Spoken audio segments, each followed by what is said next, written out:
Përshëndetje dhe mirë se vini në kuzhinën time.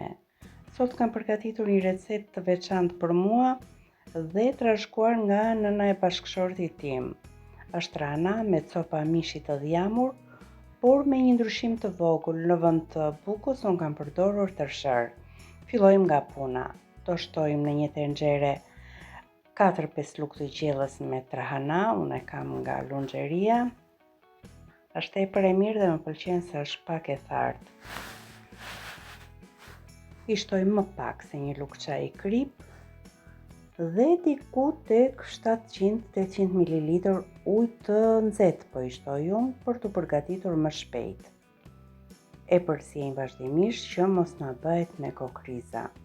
E vendosim në zjarr dhe e përziejm. Ndërkohë në zjarr unë kam vendosur edhe një tikan me copra mishi të dhjamur. Kam shtuar shumë pak vaj ulliri, pasi mishi do nxjerrin veti yndyrë. I vendosim kapakun që të bëhet edhe më shpejt dhe coprat e dhjamit të zbuten. Për 5-6 minuta trahanaja fillon të trashet.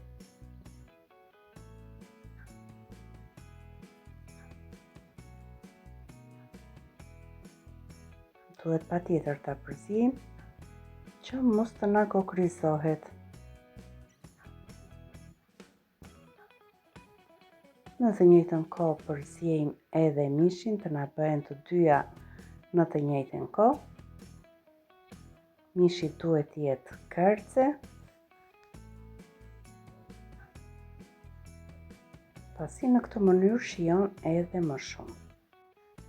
Si e shikoni, trahanaja po fillon të trashet.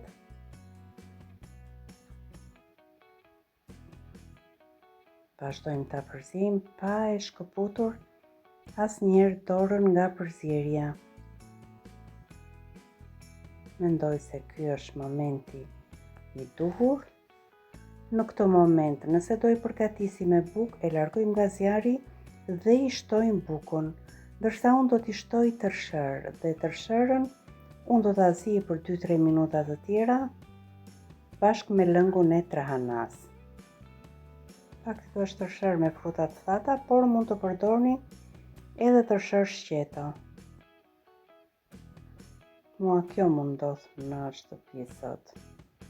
I shtojmë edhe pak, nuk është se e mata, por 6-7 duar me tërshër.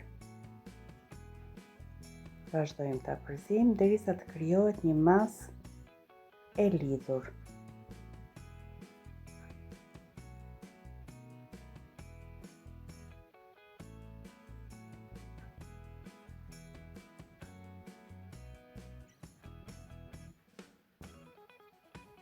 Edhe tërshëra e trash edhe më shumë masën.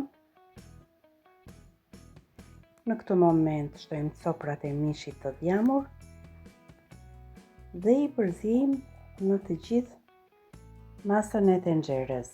Nëse dëshironi mund t'i shtoni më vaj ulliri ose mund ta lini vetëm me këtë sasi. E shërbejmë kështu të ngrohtë dhe po e ngrohtë në këto ditë të ftohta shijon shumë trahanaja. Shpresoj që kjo recetë ju rikthej kujtime të bukura ose t'ju sjell një shije të re nga tradita jon. Faleminderit.